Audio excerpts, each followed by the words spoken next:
ശിവഗിരി സമ്മേളനത്തിൽ പങ്കെടുത്തു മടങ്ങവേ മാധ്യമങ്ങളുടെ ചോദ്യങ്ങളോട് കയർത്ത് വെള്ളാപ്പള്ളി നടേശൻ ചാനലിന്റെ മൈക്ക് തള്ളി മാറ്റുകയും ചെയ്തു. കാരണം യഥാർത്ഥ വർഗീയവാദികളെ മലപ്പുറത്ത് നിന്നപ്പോൾ ഞാൻ എന്ത് പറഞ്ഞു അങ്ങനെ എനിക്ക് പറയാൻ അവസരത്തിന് മിസ്റ്റർ സ്കൂളുകൾ തുടങ്ങാൻ സമ്മതിക്കുന്നില്ല. അത് തുടങ്ങുന്ന സത്യമല്ലേ? ഞാൻ 3 ജില്ല ഞങ്ങൾക്ക് എന്തുണ്ട് മലബാർ പ്രദേശത്ത്. മലപ്പുറത്തുണ്ടോ, വയനാടുണ്ടോ, കാസർഗോഡുണ്ടോ, ഒരൊറ്റ വിദ്യാഭ്യാസ സ്ഥാപനവും ഞങ്ങൾക്കില്ല. ഈ ദുഃഖം ഞാനൊന്ന് പറഞ്ഞു പോയി. സ്ഥലം വാങ്ങാൻ കിട്ടുന്നില്ലേ? സ്ഥലം എല്ലാം ഉണ്ട്. പിന്നെന്താ തുടങ്ങാൻ പറ്റാത്ത? അനുവാദം തരണം. ആരുടെ അനുവാദം? സർക്കാരിന്റെ. ഇപ്പോഴത്തെ അല്ല, അന്ന് ഞങ്ങള് റിപ്പോർട്ടറെ 9 വർഷത്തിനിടെ കുറെ നാളായി നിങ്ങൾ തുടങ്ങിയിട്ട്. 9 വർഷത്തിനിടെ എന്താ ഷമീറാണ് കൂടുതൽ വിവരങ്ങളുമായി ചേരുന്നത്. ഷമീർ, എന്തായാലും സമ്മേളനം കഴിഞ്ഞു മടങ്ങിയപ്പോഴാണ് വലിയ തരത്തിൽ പ്രകോപിതനായിരിക്കുന്നത്. ചോദ്യങ്ങളോട് അസഹിഷ്ണുതയോടുകൂടിയാണ് മറുപടി നൽകുന്നതും എന്നുള്ളതാണ്. എന്താണ് ഇപ്പോൾ വെള്ളാപ്പള്ളിയെ പ്രകോപിതനാക്കിയത്? ചോദ്യങ്ങൾ ഏത് രീതിയിലായിരുന്നു? വെള്ളാപ്പള്ളി നടേശനോട് മലപ്പുറത്ത് വിദ്യാഭ്യാസ സ്ഥാപനങ്ങൾ അനുവദിക്കാത്ത ചോദ്യം വീണ്ടും മാധ്യമപ്രവർത്തകർ ആവർത്തിച്ചപ്പോഴാണ് ഇത്തരത്തിൽ വെള്ളാപ്പള്ളി പ്രകോപിതനായത്. അതിന് സ്ഥലം വാങ്ങിക്കൂടെ, SNDPക്ക് എന്തുകൊണ്ട് ഇത്തരത്തിൽ സ്ഥലം വാങ്ങാൻ കഴിയുന്നില്ല എന്ന ചോദ്യമാണ് വെള്ളാപ്പള്ളിയെ പ്രകോപിതനാക്കിയത്. തുടർന്ന് ഒരു മാധ്യമപ്രവർത്തനോട് തട്ടിക്കയറുകയും കൂടെ ഉണ്ടായിരുന്ന അംഗരക്ഷകർ മാധ്യമങ്ങളുടെ മൈക്കുകളടക്കം തട്ടിത്തെറിപ്പിച്ച ശേഷം വെള്ളാപ്പള്ളിക്ക് വഴിയൊരുക്കുകയായിരുന്നു. തുടർന്ന് SNDPയുടെ തന്നെ ചില ഭാരവാഹികളെന്ന് തോന്നുന്ന ആളുകൾ മാധ്യമപ്രവർത്തകരെ തടയുകയും ചെയ്തു. തുടർന്ന് വെള്ളാപ്പള്ളിയെ വലിയ പാടുപെട്ടാണ് വാഹനത്തിൽ കയറ്റി അവിടെ നിന്നും രക്ഷപ്പെടുത്തി വിടുന്നൊരു സംഭവം ഉണ്ടായി. വലിയ സംഘർഷാവസ്ഥയിലേക്ക് കാര്യങ്ങൾ പോകുന്നു. മാധ്യമപ്രവർത്തകരെ കായികപരമായി കയ്യേറ്റം ചെയ്യാൻ ചിലർ ശ്രമിച്ചു ഇതിനിടയിൽ. അതാണ് വലിയ പ്രകോപനങ്ങൾക്ക് ഇടയാക്കിയത്. ഇത്തരം ചോദ്യങ്ങൾ വെള്ളാപ്പള്ളി നടേശനോട് വേണ്ട എന്ന് ആക്രോശിച്ചുകൊണ്ട് ചില ആളുകൾ രംഗത്തേക്ക് എത്തുകയും ചെയ്തു. അങ്ങനെയാണ് വെള്ളാപ്പള്ളി നടേശൻ അവിടെ നിന്ന് മടങ്ങുകയും ചെയ്തത്. എന്തായാലും വെള്ളാപ്പള്ളി നടേശനോട് ഈ മലപ്പുറം പരാമർശത്തിൽ അയാൾ വെള്ളാപ്പള്ളി നടേശൻ ഉറച്ചു നിൽക്കുകയാണ് എന്ന് പറയുന്നത് അതിൽ യാതൊരു വിട്ടുവീഴ്ചയുമില്ല. മലപ്പുറത്ത് SNDPക്കോ SNDP സമുദായത്തിനോ സംഘടനകൾക്കോ യാതൊരു വിദ്യാഭ്യാസ സ്ഥാപനങ്ങളുമില്ല. അതിന് ഇതുവരെ അനുമതി നൽകാത്തതാണ് ആ പ്രസ്താവനയിൽ താൻ ഉറച്ചു നിൽക്കാൻ കാരണമെന്ന് പറഞ്ഞുകൊണ്ടാണ് വെള്ളാപ്പള്ളി അവിടെ നിന്ന് മടങ്ങിയത്. കൂടാതെ തന്നെ വെള്ളാപ്പള്ളി നടേശൻ പറഞ്ഞത് CPIക്കെതിരെയും വെള്ളാപ്പള്ളി രംഗത്ത് വന്നു. ചതിയൻ ചന്തുമാരാണ് 10 വർഷം കൂടെ നിന്നിട്ട് എല്ലാം നേടിയിട്ട് ഇപ്പോൾ തള്ളിപ്പറയുന്നത്. അതുകൊണ്ട് മൂന്നാമത് പിണറായി വിജയൻ തന്നെ കേരളത്തിൽ അധികാരത്തിൽ വരുമെന്നും അദ്ദേഹം പറഞ്ഞു. മുഷ്ടി ചുരുട്ടിക്കൊണ്ടാണ് അത് പറഞ്ഞ ശേഷം വെള്ളാപ്പള്ളി ഇവിടെ നിന്നും മടങ്ങുകയും ചെയ്തത്. സ്വാതി. ഷമീർ, തുടരുക. നമുക്ക് ആ ദൃശ്യങ്ങളൊന്നുകൂടെ കാണാം. ശിവഗിരി സമ്മേളനത്തിൽ പങ്കെടുത്ത് മടങ്ങവെയാണ് മാധ്യമങ്ങളോട് വെള്ളാപ്പള്ളി നടേശൻ കയർത്തത്. ആ ദൃശ്യങ്ങളിലേക്ക്.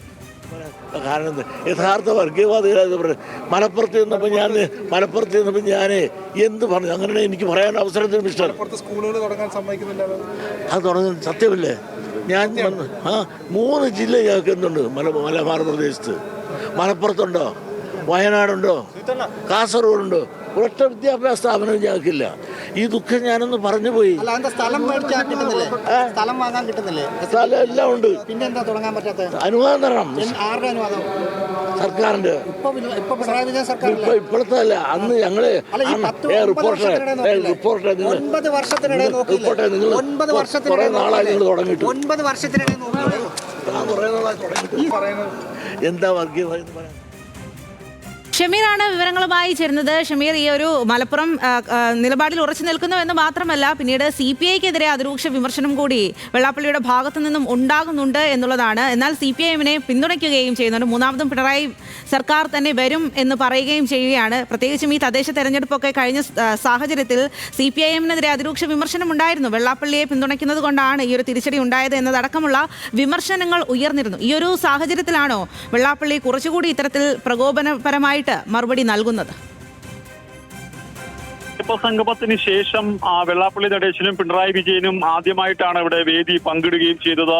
ഇതിനുശേഷമാണ് ഈ തദ്ദേശ തെരഞ്ഞെടുപ്പ് വരികയും വെള്ളാപ്പള്ളിയുമായി പിണറായി വാഹനത്തിൽ സഞ്ചരിച്ച അടക്കമുള്ള വിഷയങ്ങൾ സംസ്ഥാനത്തുടനീളം വലിയ ചർച്ചയാവുകയും അത് ന്യൂനപക്ഷങ്ങൾക്കിടയിൽ വലിയ വേദന ഉണ്ടാക്കിയ സംഭവമാണ്. ന്യൂനപക്ഷങ്ങൾക്കെതിരെ വലിയ പരാമർശങ്ങൾ നടത്തി, ഖേദകരമായ പരാമർശങ്ങൾ നടത്തിയ വെള്ളാപ്പള്ളിയെ കൂട്ടുപിടിച്ചത് ഈ തെരഞ്ഞെടുപ്പിൽ തിരിച്ചടിയായി തുടങ്ങിയ വാദങ്ങൾ വന്ന സാഹചര്യത്തിലാണ് വെള്ളാപ്പള്ളി ഈ SNDPയുടെ വേദിയിൽ ശിവഗിരിയുടെ വേദിയിലേക്ക് എത്തുന്നത്. ഇതിനുശേഷം ആ വേദിയിൽ നിന്ന് പുറത്തിറങ്ങിയ ശേഷമാണ് CPIക്കെതിരെ അദ്ദേഹം രംഗത്ത് വരികയും മുഖ്യമന്ത്രി പിണറായി വിജയനെ അനുകൂലിച്ചുകൊണ്ട് അദ്ദേഹം പ്രസ്താവന നടത്തുകയും ചെയ്തത്. മുഖ്യമന്ത്രി മൂന്നാമതും പിണറായി വിജയൻ തന്നെ കേരള അധികാരത്തിൽ വരട്ടെ, ഇവിടെ ഏതെങ്കിലും തരത്തിലുള്ള വർഗീയ സംഘർഷങ്ങൾ ഈ കേരളത്തിൽ ഉണ്ടായിട്ടുണ്ടോ തുടങ്ങിയ ചോദ്യങ്ങൾ അദ്ദേഹം ചോദിച്ചു. അപ്പോൾ മുൻകാലങ്ങളിൽ ഇത്തരത്തിൽ വർഗീയ സംഘർഷങ്ങൾ ഉണ്ടായിട്ടുണ്ടോ എന്ന് മാധ്യമപ്രവർത്തകർ ചോദിച്ചു. അത് ഉണ്ടായിട്ടില്ലേ എന്ന് തിരിച്ച് അദ്ദേഹം മറുപടി പറഞ്ഞു.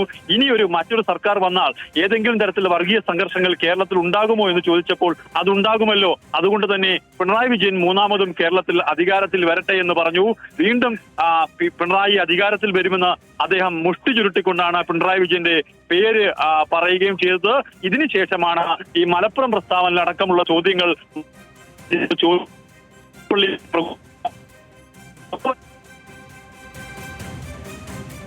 ഷമീർ, എന്തായാലും ശിവഗിരി സമ്മേളനത്തിൽ പങ്കെടുത്ത് മടങ്ങവെയുള്ള വെള്ളാപ്പള്ളി നടേശന്റെ പ്രകോപനപരമായിട്ടുള്ള ആ ഒരു മറുപടി, ആ ഒരു ആറ്റിറ്റ്യൂഡ്, നമുക്കൊന്നും കൂടി ആ ദൃശ്യങ്ങൾ കാണാം. 9 വർഷത്തിനിടെ എന്ന് പറയുന്നത് എന്താ വർഗീയത എന്ന് പറയാൻ കാരണം എന്ത്? യഥാർത്ഥ വർഗീയവാദികളെന്ന് പറയാം. മലപ്പുറത്ത് നിന്നപ്പോൾ ഞാൻ എന്ത് പറഞ്ഞു? അങ്ങനെ എനിക്ക് പറയാൻ അവസരത്തിന് മിസ്റ്റർ സ്കൂളുകൾ തുടങ്ങാൻ സമ്മതിക്കുന്നില്ല. അത് തുടങ്ങുന്നത് സത്യമല്ലേ? ഞാൻ 3 ജില്ല ഞങ്ങൾക്ക് എന്തുണ്ട് മലബാർ പ്രദേശത്ത്. മലപ്പുറത്തുണ്ടോ, വയനാടുണ്ടോ, കാസർഗോഡുണ്ടോ? ഒരൊറ്റ വിദ്യാഭ്യാസ സ്ഥാപനം ഞങ്ങൾക്കില്ല. ഈ ദുഃഖം ഞാനൊന്ന് പറഞ്ഞു പോയി. സ്ഥലം വാങ്ങാൻ കിട്ടുന്നില്ലേ? സ്ഥലം എല്ലാം ഉണ്ട്. പിന്നെ എന്താ തുടങ്ങാൻ പറ്റാത്തത്? അനുവാദം തരണം. ആരുടെ അനുവാദം? സർക്കാരിന്റെ. ഇപ്പൊ പിണറായി വിജയൻ സർക്കാരില്ല. ഇപ്പോഴത്തെ അല്ല, അന്ന് ഞങ്ങള് റിപ്പോർട്ടറെ 9 വർഷത്തിനിടെ നോക്കില്ല. 9 വർഷത്തിനിടെ നാളായി നിങ്ങൾ തുടങ്ങിയിട്ട്. 9 വർഷത്തിനിടെ നോക്കില്ല.